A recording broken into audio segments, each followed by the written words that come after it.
All right, well, I got 10 a.m. straight up West Coast time, so let's get started. Good morning or good afternoon, depending upon where you're at today. Welcome to today's KAMIND webinar, CMMC self-assessment. That's always a tongue twister. As a reminder, we'll be having one Microsoft webinar second Thursday and one CMMC webinar fourth Thursday of each month to keep you up to date on what's going on. If you have any ideas for future topics, please let me know. Before we get going today, a couple housekeeping items. There will be time for Q&A at the end. So if you can keep your microphone on mute during the presentation, that'd be excellent. With many of us still working from home, we'd like to eliminate all background distraction noises. If you have any questions mid-presentation, please feel free to use the chat functionality or the raise hand icon, and we'll work your question into the presentation best we can. And also, we will be recording today's webinar, so if you're uncomfortable with that, this is your chance to opt out. If you'd like a recording of today's webinar, please let me know. Now, with that all out of the way, let's get down to business. So why are we having a CMMC self-assessment webinar today? The federal government is mandating CMMC compliance to win and bid on DoD contracts. This isn't really trivial for most medium and small sized businesses in the way of expenses to participate. So hopefully today's webinar will help you figure out what parts you can do yourself and what parts you might need a little help with. KAMIND will also be offering a CMMC self-assessment kit. It's a do-it-yourself kit at the end, and we'll tell you more about that. So please sit back and relax, and let's hear our President and CEO, Matt Katzer, talk to us a little bit about CMMC self-assessment. Please take it away, Matt. Matt, you're on mute. I was at a conference the other week in Austin, and I said that, that one of the T-shirts they gave away says "You're on mute," and I was saying, okay, that's a T-shirt that we probably need to talk to our marketing folks to actually do. So it's as we go through into this, this 2022. So welcome everyone, CMC 2.0.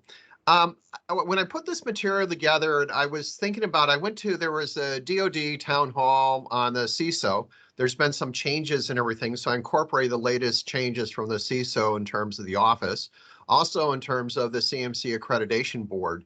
So kind of give you an idea of what the changes and the dynamics are about. And really today, the focus is really on how do you actually do a self-assessment? What are the things that you need to be aware of?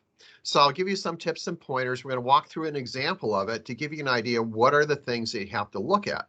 And you'll understand that it's much more complex than meets the eyes and checking this little checkbox that says, yes, I did this, or no, I did that. It's a little bit more involved. A little bit about KAMIND. For those who are new to KAMIND, we're basically third year running on the Inc. 5000, fastest growing companies in the US. We're also one of the few, there's only 52 partners out of 30,000 partners in the United States that can actually sell the GCC high licenses. And we're also a direct managed partner of the Microsoft ecosystem. And there's only roughly about 130 direct managed partners in the United States. So, we have peers such as Dell and CDW. So it's really interesting. It's a fun time. We also basically are one of the first RPOs in Oregon, and we're involved in a lot of different activities in terms of DoD and some of the other in supporting our defense industrial contractors. And on 365, our focus, Microsoft 365, we have over 280,000 books sold. And we exist really in our purpose when you look at our mission to exist and prevent and solve big problems. Now, when you look at CMMC, when you look at security in general or what businesses do, and the interesting point that we're seeing is that it doesn't really matter if you're in the defense industrial complex, you're commercial or not-for-profit or charity or education. Security is changing, especially with the activities going in terms of Ukraine right now, in terms of what's going on the cyber attacks, what's going on in terms of the cyber attacks that are happening with Iran that basically been announced by the Fed. Even that most of you are not aware of, there's the federal government issued a shield warning for all commercial businesses to be careful about, in terms of cyber attacks. And so as businesses, we got to basically build security into the fundamental building blocks of the organization. Now, this is an old slide that CMC came out a few years ago. I like it because of one reason. And this whole basis, the way you have to look at security now, is you got to look at this whole thing that is fundamental to the organization, and you build your structure on top of it. In the past, we used to put third-party solutions. We just tag them on the side. Those things don't really work. And what's happening now is that when you actually look at things like, for our security team, for instance, there's the MITRE kill chain for the attack vectors in terms of how we actually look at things and handle it. So security is fundamental. When you look at terms of what CMMC trying to do, cut through all the acronyms and everything else, it's based on something called the NIST 800-171 standard. And basically, some of this is fundamental. It's like, do you encrypt data when it's at rest? Do you encrypt data in transit? Do you basically have MFA, multi-factor authentication? Do you have the necessary security training for your teams? And probably one of the crucial ones that people really miss, do you monitor the logs? I mean, it sounds simple because over the years, we've done a number of security build outs for clients and everything else. And we proposed like security programs, and for whatever reason, they decided I don't want to do them themselves. But what happens over time is they forget to monitor the logs. In fact, we had one situation we came across where basically they did have a breach, something happened. We went through and looked at the logs and the monitoring that we put in place, and we detected when the initial penetration occurred, the different activities. And what happens in a lot of these things is that security is fundamental to the business. You have to build it in, you have to allocate the resources. And if you can't allocate the resources, you need to find an organization like KAMIND or some others that can actually manage and monitor those environments and make sure that you stay on top of them. And that's really crucial, especially today because there's so much going on. We have so much doing in an IT organization. We have so many demands on what we can and cannot do. We have to constantly look and reevaluate in terms of, can we support this activity? Can we actually add this new services? And how do you actually do that? But fundamentally, as an organization, cybersecurity is the cornerstone of everything that we do. Because as we move forward as a business, all our businesses, our assets are digital assets. Those are their security, especially with this remote work, this hybrid work environment. That is our intellectual property that we have to maintain, and that's adds business value. Now, one of the other things that kind of give you the flavor, we basically attended the DoD had a CISO special session town halls, and here's the YouTube link that you can watch it. It's interesting on some of the changes. And I just had one other slide that I put in here to give you an idea, is that when they look at CMC 1.0, which is what we have here, they have the new CMC 2.0. Now, there's been some change to the organization, but what they actually did is they actually defined that the number of terms of defense industrial, businesses that basically are supporting to the contracts supporting the federal government is roughly about 220,000. And out of this is that in level 1, about 140,000 is going to have to go through these self-attests. In level 2, there's about 80,000.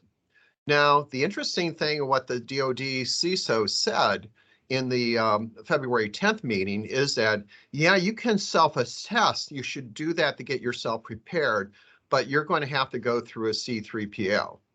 And originally, there's this mindset that you didn't have to do that you could self-attest for your federal contracts. But what's happening as they look for CUI, that confidential and classified information, that controlled and classified information, it's basically they're getting to a point that they can't separate it. And so there's going to be a mandatory for if you're doing level 2, there's going to be a mandatory requirement that you're going to go through a C3PO. They also announced at the DoD town hall that roughly there's about 1,000 companies that are going to have to go through a level 3 assessment. And those are going to be done by DIVCAC, which is the sponsoring organization that do the accreditation. Now, the timeline hasn't changed. It's still the same. But what DoD CISO did say is that they're going to, for those companies that basically do accreditation early in the process, when they actually do the final ruling, they're going to grandfather, they'll start their 3-year clock for reassessment at that ruling. So in essence, if you assess early, you in essence are not going to get penalized for basically doing your accreditation done. And like anything else, if you look at what the numbers are, you got 220,000 companies, 140,000 will self-assess, self-attest, 80,000 are going to go through a formal accreditation process. There's so many people in the US that are going to be able to do that. And that's why you have to basically make sure that you get in the queue early, develop the relationships. Now, as far as the assessment goes, we came up in terms of a level 1, level 2 assessment in terms of what we recommend to a lot of clients. And this is, as we talk to our fellows, and I'm a member of the CCP community, this is basically the certified CMC professional community that basically going through, and we're talking about how to do different assessments and everything else. One of the things that have come through is they have, with CMC 2.0, you can do POAM. So you basically can do the plans, in terms of the plans and milestones as you get in terms of the pieces that you don't meet on the assessment. In terms of as you go through and you start building those pieces out, you can actually do POAMs to file the necessary information to make sure you get your scoring and everything else. So you have this model where you're going to do a scoring, you're going to do a scope assessment, you're going to fill out your gap to make sure you're doing all the things you're doing, got the monitoring, the controls, the security pieces in place. What you don't have, you're going to develop the plans and milestones associated to actually get you there. Then you're going to do the implementation. And if you're doing level 2, you're going to go through a formal, L2 assessment through a C3PO. And that's kind of the structure. And then you're going to have to manage and monitor it. Now, in CMC 2.0, there's something known as CMC 1.0 and CMC 2.0. It's called the Delta 20. The Delta 20 are the controls and processes that were in CMC 1.0 that not part of the CMC 2.0 or the NIST 800-171 process. The DoD CISO office said they're working with the NIST organization to come out with another rev of 800-171 that's going to include those Delta controls. So if you think you're not going to do some of the original CMC components, and by the time you get into the accreditation that's going to hit, you're going to do those things. So you need to put the necessary processes in. So you're going to be getting into this model where you're going to get an accreditation. There's going to be a process to do constant control adjustment, and you go for accreditation 3 years later. And so you see the process flow really hasn't changed. You're still going to go through this various, scope the environment, score it, do the gap assessment implementation. So that's fundamental structure, and it doesn't matter how you're going to look at it in terms of if you use KAMIND or use another organization or you do it internally, you're going to have to go through this process. And you have to internalize what the process is. And the question that we have asked, a lot of people have asked us is, how do you get started? Well, the key thing, if you don't, and I'm going to have Mike throw a link in here to make sure you have to go to the sustaining site for where the CMMC was launched. Now, this is some changes. This is going to be coming under the DoD CISO office, but this is where all the base documents go. And this is where you're basically going to find the necessary thing. Like, for instance, the model overview. This is a critical document. You need this because there's tables in the back that's critical for your assessment. And they also give you a scoping guidance and assessment guides. And that's actually super important to figure out how you're actually going to do the necessary work and how you actually do the evaluation. And I'm going to have Mike put this link in there so that it's basically in the chat window so you can download the document. Because specifically what we're going to talk about, we're going to look at one of the controls in the CMC assessment guide for level 2. And I just kind of picked up one because I wanted to give an idea of the pieces of what you have to go through and the thought process associated that you actually have to think about it. So to start the whole assessment process, first of all, you have to find out who can be self-assessed. And based on the DoD CISO meeting on the 2/10 that they're going to the town hall, they had one yesterday. It basically self-assessment in terms of assessment is going to be about those 140,000 companies doing level 1. If you're in this level 2, that means you're going to have a contract and either as a prime or as a sub that you're basically going to have CUI requirements in it. You're going to have to get it through a C3 PAL. That's how it's going to work out. And if you're one of these few companies, and there's really not that many, there's 600 to 1,000 of them that are going to have to do a level 3. This is where you're going through, and that's going to be performed by the federal government itself from DIBCAC. So that's kind of, and there's going to be a self-assessment guide published. So that's kind of the key thing. So you have to look at where you are. Now, the way we approach for ourselves, approach security, is that we look across all our entire clients that are in our security products, for instance, and what we try to do is we say we want everyone to be at a level 1 plus. So we take things like in terms of, you know, you have PII information or you may have PHI information. So we do those necessary changes in our controls and policy frameworks to make sure all those pieces are in place, because you have to do your due diligence. And the questions people ask is why you're doing this is because our understanding is it's being driven a lot in terms of by the states and also by the cyber insurance companies, is that all organizations are going to have to pick a standard to basically design their cybersecurity program against and be at or above that level standard. So when you do have a data breach, when you do have issues, when you do in a situation, God forbid you get into litigation or something like that, you want to basically make sure your company is in a place where you can say that we designed it against this standard and we added these incremental things because those are defensible position. To actually say that we design against MFA doesn't buy you anything. We design against MFA against this using this specification as a baseline does give you that defensible position. That's why compliance and picking a security baseline is critical to a business success. So when we go through and look at what we're going to do today, we're going to talk about there's 2 assessment scope that you should actually make sure you download these documents. And we talk about assessment scope. And just really brief, we had another webinar that went in a lot of detail on, I'm not going to go too much now, is really when you want to try to do, if you're level 2, you want to locate where your CUI is, and you want to structure it so basically you can control the scope. What's going to be in the assessor's view? Now, in the Microsoft ecosystem, there really is 2 camps. You have this commercial side, which is, we call it by the orange cloud, and you have the government side. Now, these are physically 2 different data centers. And they're not tied to each other. They're physically separated. There's different set of personnel that run in the federal data centers, and there's different personnel that run in the commercial data centers. And there are different people and different support people and support staff.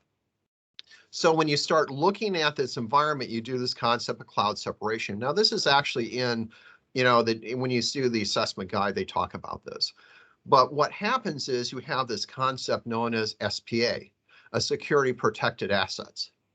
What those are is like if you have a third-party supplier, like an MSP, such as KAMIND or someone else, actually help manage in your environment or managing the firewalls, they become now chained in terms of how to handle, and they become under the assessment scope.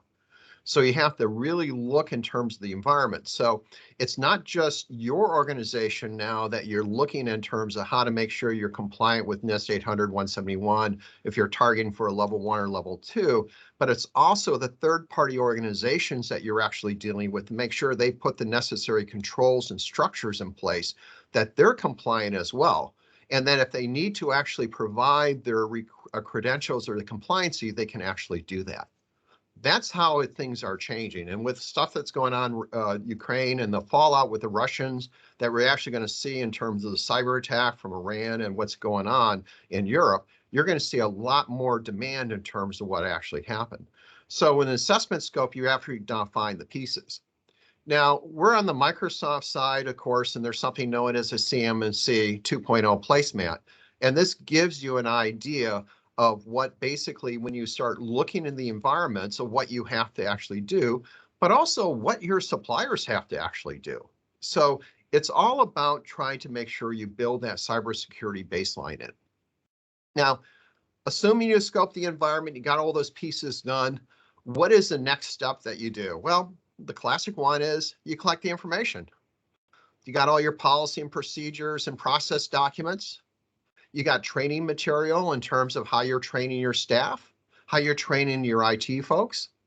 You got planning documents in terms of what's going on, plans and how you're actually doing it. Have you completed a system level network and data flow diagrams?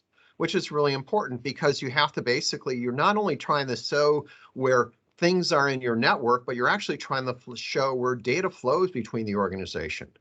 And that's really, as you look at all those pieces, those are critical to the assessment. And you need those because the assessor, if you have to go through a formal assessment, will want to look at those documents. So you have to basically put the necessary processes. Now, one of the things that his organization has, which is a big wake-up call to all of us and to a lot of, in terms of clients, is that you have to start putting a change control process in place. You cannot just go through and say, well, geez, I'm going to go change the DLP process rules. You have to have more clearinghouse. You have to make conscious decisions and make sure that there's more than one person tries to do it, or you basically make sure you have the necessary logs associated with it. Because when you go through the assessment process, the assessment education, when they look in terms of what the assessor does in terms of level 2, they're going to go through interviews. They're going to examine all the artifacts. They're going to observe what's going on. That means that when they come into your site to basically do an assessment, and under the rules is that the assessors are going to come into your office and location because A, they got to prove that you're basically are at that office, and B, they're going to look over the shoulder to see if you're doing what you say you're doing. And they're going to collect artifacts associated with that. They're going to look at hash data associated, say, collecting on the artifact tools in your organization. And that all becomes part of the assessment process when they do the analysis. So those are the things you have to worry about and where you want to start. And the question is, how do you start the process? And how do you actually get through this? So we're referencing in terms of the CMMC level 2-point guide. This is very similar to level 1. You can just use this, you can just look at it differently. I just posed this one because it seemed to be more of an interesting one, and you'll see why in a second. And the interesting one you look at, there's something known as a DoD scoring scoring template. This was required, so if you have an active contract, you actually have to do a SPUR score. So you have to basically rate yourself on a score from, the scores are from -203 to 110 on basically your implementation of NIST 800 171. And your corporate officers have to sign off on that. So these are the various ratings that you actually have for it from the scoring template. Now, what I did is I just picked one. I said, okay, let's go look and monitor and control remote access sessions. And you're scored from, you have a max value of 5. There's some other criterias on it. So yeah, I mean, from a standpoint, very simple control. Yeah, we monitor control. We use more remote access. We use a VPN tunnel. We do different types of activities. We have ACLs, the way we control users. But do we check the logs? Do we have control access? But what really does this mean? And when you look in terms of what these controls, it's not just this control 3.1.12, it's what does this control actually entail? So let's go turn the page on the assessment guide. So if you haven't loaded down the document, you can go get the document, but we're actually going to look at page 40, and we're going to take and look at control 3.1.12, and we're going to give an idea what's involved in terms of what happens. Now, when you look at where the DoD is coming from CMMC, and quite honestly is where we're looking for any type of security process, it really comes down to something known as a risk management framework. And what happens is a risk management framework defines in terms of how things are controlled. It defines the type of passwords, for those HP printers you have in your office. Do you have passwords on them? For those routers, how many people have default routers or switches? They don't put passwords on them. What type of structures do you put in place? But basically, it's try to categorize all the systems. It tries to figure out selected controls for the various type of standards you need to go meet, what the implementation, how you assess it, who has authorized access, and how do you actually monitor it? Because, like Drucker said, if you don't track it, if you don't manage it, nothing really improves. And those are kind of the key parts that you actually have. So when you look at the pieces before you start, you really have to understand, and this is if you go down and download the CMC 1.0 specification, what happens on the CMC 1.0 specification, you can actually, there's a table in the back, which we'll show you at the end, that will go through the process you need to go through to actually handle some of these things. So when you look at this information that you have, you're basically saying, okay, what is the information processing standards you need to follow? What are the special publications you need to do? Do you have a system security plan? You are conducting risk assessments. Do you have plan development? What other type of things, and how are you going to manage that activity? Those are all super critical on the pieces. So let's go take a look and do a quick deep dive into this one little control that we have. Remember that little simple control that says, hey, let's go control remote access sessions, just this simple things? Well, what you really have, there's really 4 key. You got to determine is, are the remote access sessions permitted? Do you have a way to control it? Or you just say, hey, go to my LogMeIn client or go do a VPN tunnel and go access my networks. What type of permitted remote accesses are identified? In terms of, do you have restrictions on it in terms of the network? Right, are the remote access sessions controlled? Are they monitored?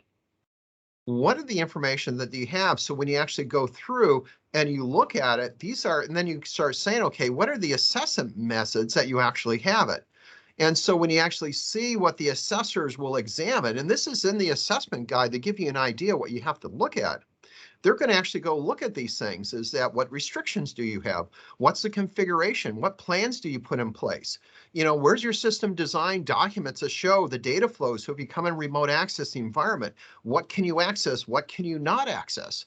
What do we put at risk? How about the audit logs? Are the audit logs immutable? Immutable means that nobody can change them. Do you have structured things? And you look at environments and you look at things like this, like for examples, when you have a breach into an environment, typically a hacker will come into an environment like, 300, 280 days ahead, they'll breach the passwords, but they basically kind of make sure they're outside of that 90, 120 day window, because they erase all the groundwork. So I think they erase all the pieces of the changes that they made before they actually do damage. But this is a whole thing. So you actually make sure you have the necessary audit logs to keep control. Now we go dive into this a little bit more deeper in terms of discussion, looking specifically at 800.171 release 2. You're starting to say is that, okay, what about the remote access? Who has access? Who basically has the capability? Are you doing dial-up? Are you broadband wireless? Is the way that the access encrypted? So now you start looking environment. Now you start saying, okay, what system is coming in?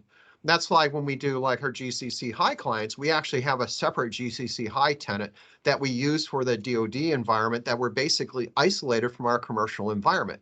Even in our commercial environment, we try to make sure we follow all the necessary 800.171 controls. But those are the type of things that you need to do.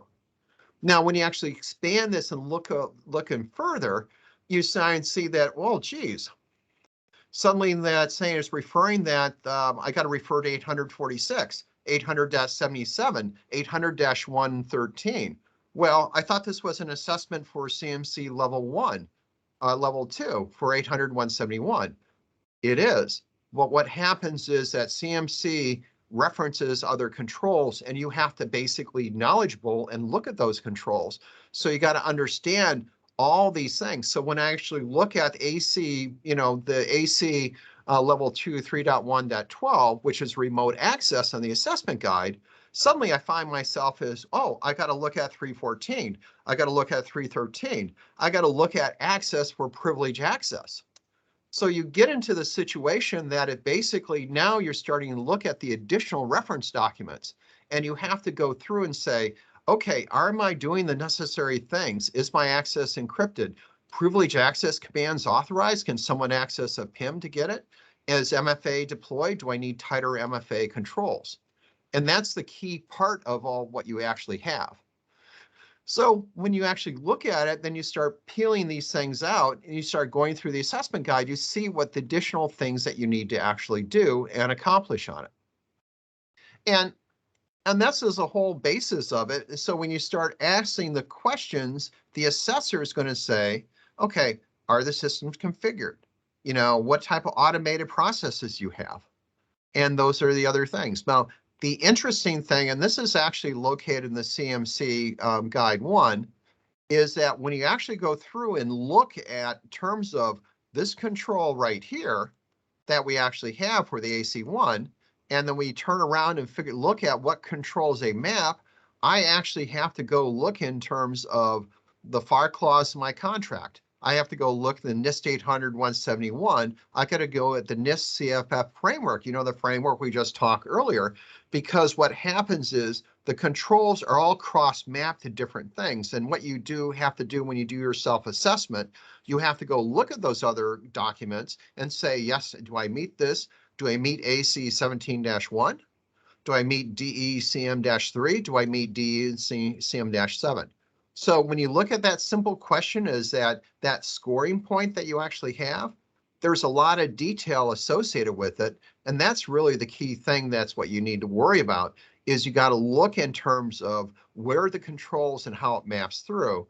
And you have to, and where this is located in, this is in the base CMMC model reference guide. This is in the appendix in the back. And this is really important. So now you look at the pieces, you say, the question is, after you go through and look at these documents, you look at the CMC document, you look at the NIST 800-53, you look at the NIST controls. Now the question is, does your solution meet ACL level 2 3.1.12? That's the question. And that's how you actually get to the assessment answer. And the key thing is that you have to look through the documents and you have to get an idea of how to do the self-assessment. And if you're doing the level 1 self-assessment, it's the same criteria you have to go through as a level 2. I just happen to pick the remote access because we all have remote access environments. And it's just an interesting when you start peeling the onion and figure out, okay, what do you really need? Now, from a commercial environment, yeah, we don't have CUI and necessary in terms of our offices. But what we do have is we have PII and we do have trade secrets. And you want to put the same type of controls in place because those things are the business value. Those are the lifebloods of your companies and the lifeblood of your organization. So the questions everyone asks us is what they have is what's the best way to proceed? Well, you're going to have to use some type of tool. We happen to use Future Feed, for instance, and this is for data collection because there is so much data that you're going to collect and so much things that you need to do. You have to have a constant running of what you have to, the pieces that you put together. And then also from a standpoint, what you want to do is remember that documents we said earlier, remember the data you collected? All that stuff needs to be examined by the assessor. So as you go through the organization, you have to start building your necessary processes in place to basically put structures and controls in place. And so when you actually use like the tool like Future Feed is what we use, and you put things in like data collection, things like that, you now have controls authorized. You have who's responsible for it, what controls are met. You have risk factors associated with it. And one of the things we do, and Mike mentioned earlier, is that for level 1, we're actually going to come out with a DYI level 1 self-assessment kit. And it's in beta this coming month. And what it's going to happen is that basically it will give you those policy and procedures you have, those 17 controls.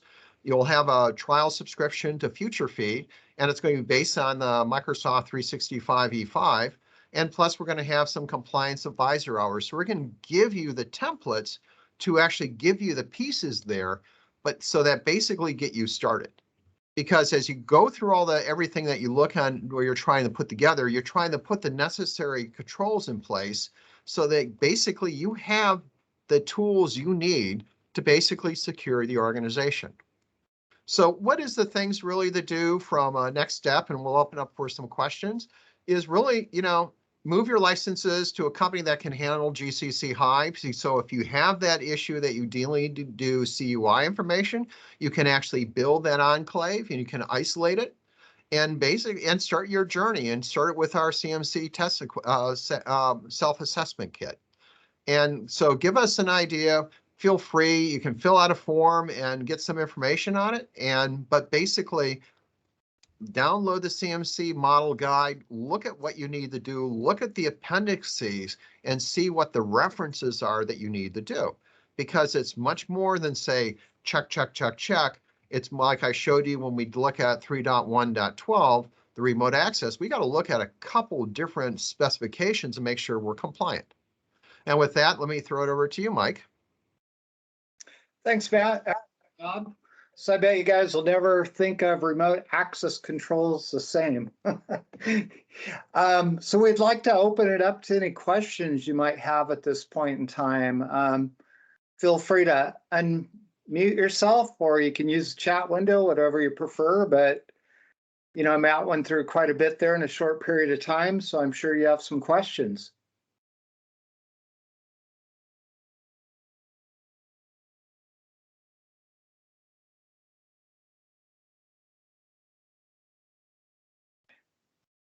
Come on, Brad. I know you have questions, Brad.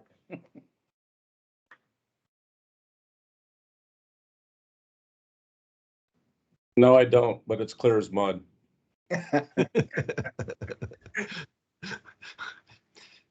Well, I should show you the simple DoD slide from the town hall. and that's why we have the self-assessment kit coming out in June to give you a step-by-step and hopefully clarify a lot of this, because it's not rocket science, but it is a little bit complex. Yeah, and I think really it's the key to this is that you have to put processes and standards in place in the organization. And as we grow our businesses and we manage the different environments, you want to get to the point where you pick a standard. If you're a defense contractor or you're a commercial business, pick a standard and basically build your base of your IT processes and policies against that, because that just helps your organization be stronger. And also helps in terms of make sure people understand what can be done and what cannot be done. You put the necessary controls in place. Hello, I have a question. This is Dave Feltner from Ohio. I'm sitting here with Tom Jackson from Computal. We've been following this and working on this ourselves for quite some time, a number of years. We've seen the changes from NIST to it being a straight NIST thing to CMMC 1.0 and now CMMC 2.0. And now I guess you're saying now they're going to come out with a revised NIST standard as well. Yeah, it's probably R3. Yeah, it's kind of been a moving target, but I guess one of the big things that we're struggling with right now is taking an inventory of what we have that's CUI. And initially, I was told in another webinar that was put on by I forget the lady's name, Katie. What's her last name? Oh, never mind. Anyway, she's involved with an organization which is championing this whole certification thing.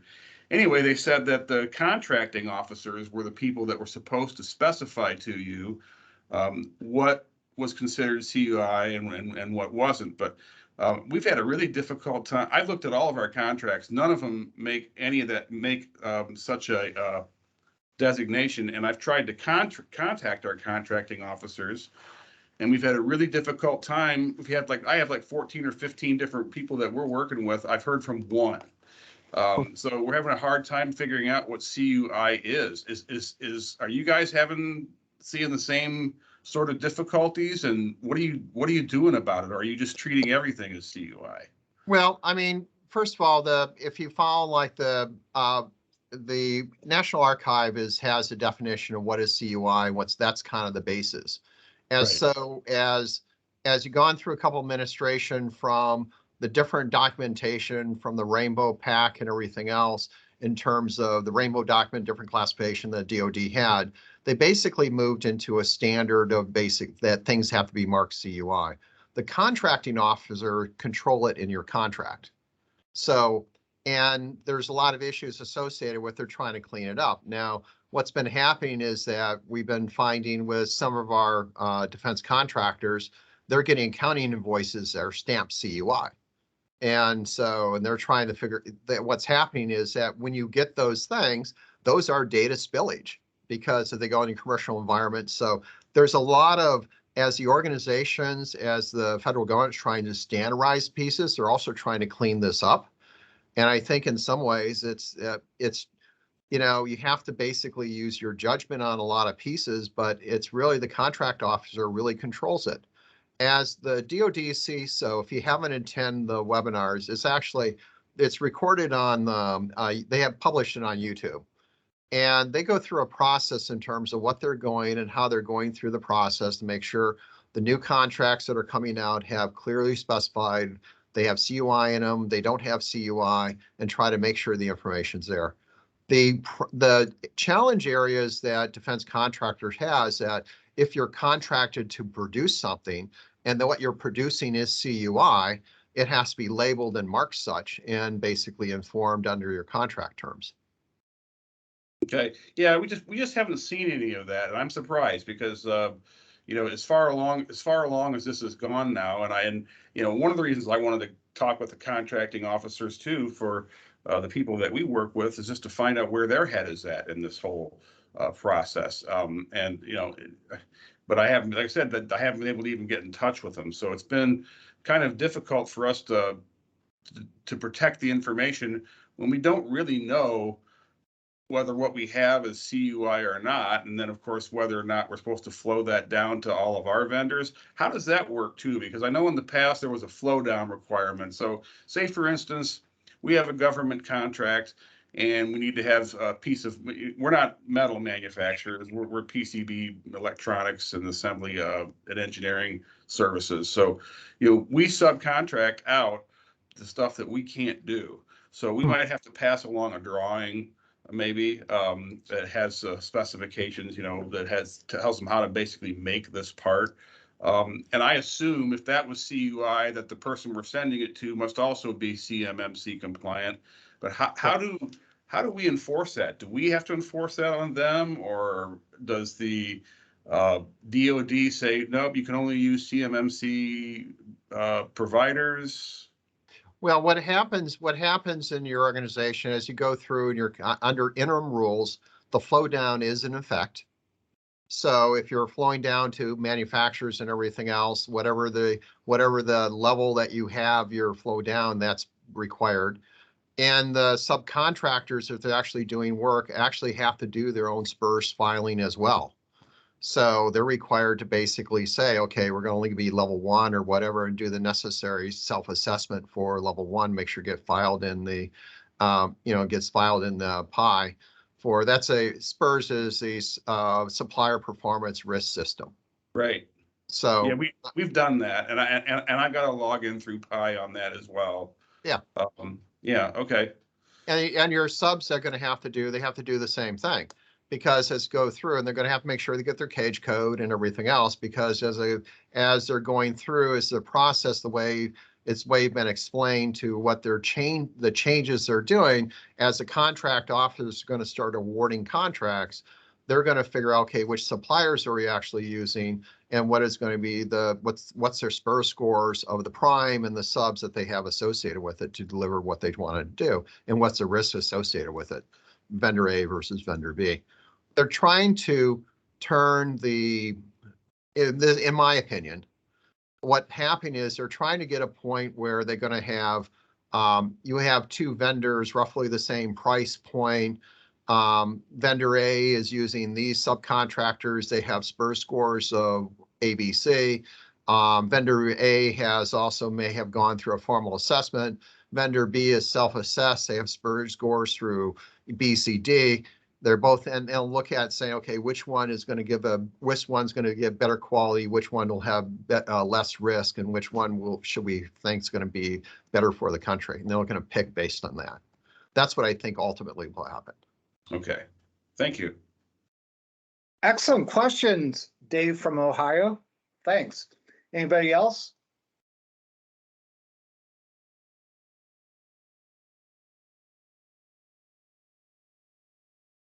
Again, I put the URL links to the documentation that Matt was referring to in the chat, so you could cut and paste out of there. And The key thing is when you do the self-assessment, download the CMC model guide, go look at the appendix and say that, okay, if you're doing level 1, you have to literally make sure you go through all the other special publications to make sure you're aligned with like NIST 800, SP 800-80 in terms of password complexity, things like that. Those are the things that you get yourself in trouble.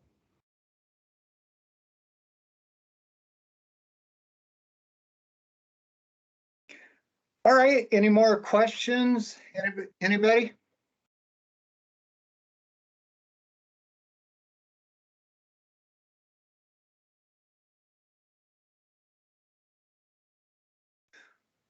All right, well, I'll take silence as a no more questions.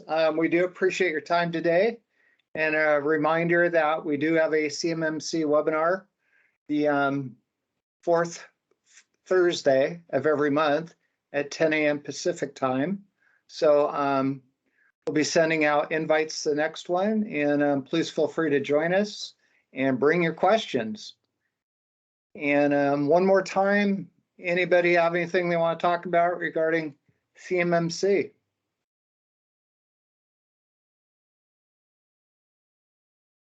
Going once, going twice?